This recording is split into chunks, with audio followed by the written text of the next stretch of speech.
আমি লিনাক্সের LX4G plus সেটটি থেকে স্ক্রিন রেকর্ড করে আপনাদেরকে শোনাচ্ছি। এটা হচ্ছে সেই ইন্টারফেস। আর সেখানে যদি আমি দেখাই যে প্লে স্টোর থেকে যে কোনো অ্যাপস ডাউনলোড করলে সব অ্যাপস চলে। বিকাশ, নগদ, রকেটের মতো মোবাইল ব্যাংকিং অ্যাপসগুলোও চলতেছে পানির মতো। আপনি এখানে যে কোনো অ্যাপ সার্চ করে দেখবেন সবগুলো কিন্তু স্মুথভাবে চলে। জাস্ট আমি এখানে বিকাশ লিখে যদি সার্চ দিই, দেখেন অ্যাপগুলো কিন্তু আসছে কোনো রকম বাফারিং ছাড়াই সুন্দরভাবে আপনি ব্যবহার করতে পারেন। আমি দেখেছি অন্যান্য বাটন স্মার্টফোনগুলো কিছু কিছু অ্যাপস সাপোর্ট করে না। আমি আমার ঘরে যে ফোনটা ইউজ করি সে ফোনটা কিন্তু স্যামসং ম্যাক্স 10, সেই ফোনও কিন্তু অনেক অ্যাপসগুলো সাপোর্ট করে না। কিন্তু এই সেটটাতে কিন্তু আমি দেখছি যে অ্যাপসগুলো আমার ওই মোবাইলে সাপোর্ট করে না, আর এই মোবাইলে কিন্তু এগুলো সাপোর্ট করছে। এই রেকর্ডটা কিন্তু আমি আমার লিনাক্স LX4G সেট দিয়েই করতেছি। আপনাদের বোঝার সুবিধার্থের জন্য আমি যদি প্লে স্টোর থেকে একটি হাই লেভেলের যে কোনো অ্যাপস যদি ডাউনলোড করতে চাই, দেখবেন সেই অ্যাপসগুলো কিন্তু ক্লিয়ারলি এখানে ডাউনলোড করা যাচ্ছে। এমনকি অ্যাপসগুলো কোনো রকম বাফারিং বা ল্যাগ মারতেছে না।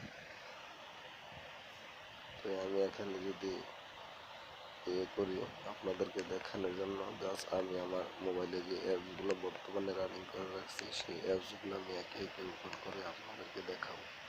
দেখেন আমার মোবাইলে সর্বপ্রথম আমি ফেসবুক লগ ইন করছি। ফেসবুক লগ ইন করে এখান থেকে আমি ক্লিয়ারলিভাবে ফেসবুকে ভিডিও দেখতেছি, ফেসবুকে কমেন্ট, লাইক, কমেন্ট সব কিছু দেখতেছি। এখানে কিন্তু আমি যা মনে করেন এখানে আমি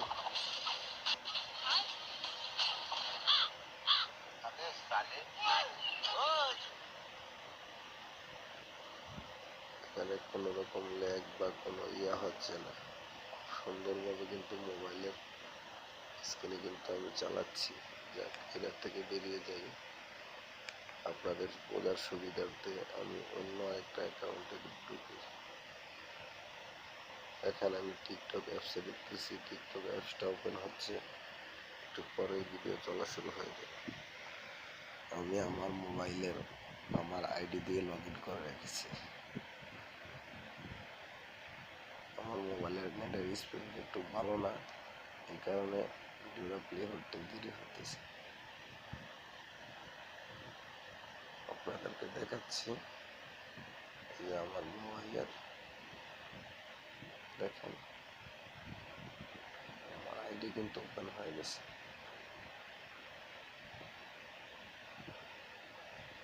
যে আমি যে ভিডিওগুলো করছি অটোমেটিক সেই ভিডিওগুলো এখানে শো হইতেছে। এই যে আমার টিকটক আইডি, জাস্ট এখান থেকে আমি বেরিয়ে যাই। আরেকটা কথা, এই ফোনের আরেকটা ভালো লাগার দিক আপনাদেরকে শেয়ার করব। আমি যখন কোনো অ্যাপসে ঢোকার পরে যদি সেই অ্যাপস থেকে যদি আমি পাওয়ার বাটনে, যেটা দিয়ে আমরা লাল বাটন বলি, বাটনে যদি এই বাটনে টিপ দিয়ে বেরিয়ে যাই, তখন কি হয় যে অ্যাপসটা যে জায়গায় ঢুকেছিলাম, যে জায়গাতে আমি কাজ করতেছিলাম সেম সেই জায়গায় কিন্তু থেকে যায়।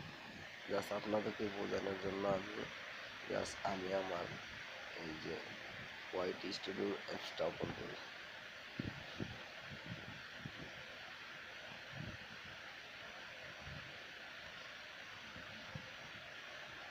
নেটের স্পিড ভালো থাকলে আপনারা সুন্দরভাবে কিন্তু করতে পারবেন। দেখেন আমি যখন আমার ওয়াইটি স্টুডিওতে ঢুকছি, জাস্ট আমি যদি এখান থেকে যদি কোনো ভিডিও, কোনো থাম্বনেল বা কোনো কিছু পাল্টানোর জন্য ভিতরে যাই, জাস্ট এখানে আমি টিপ দিলাম। টিপ দেওয়ার পরে জাস্ট এখান থেকে আমি এই জায়গায় ছিলাম, জাস্ট আমি এখান থেকে কেটে দিলাম। আমি যদি অন্য জায়গা থেকে ঘুরে ফিরে আবার যদি সেই অ্যাপসে ঢুকি, ঠিক যে জায়গায় ছিলাম ঠিক সেই জায়গায় কিন্তু আমি আবার চলে এসেছি। মানে সব দিক দিয়ে কিন্তু ভালো। আমি সাজেস্ট করি ফোনটা যারা নেওয়ার জন্য ভাবতেছে দেরি না করে এখনো নিয়ে ফেলো। অল্প টাকার মধ্যে কিন্তু তোমরা এটা পাও।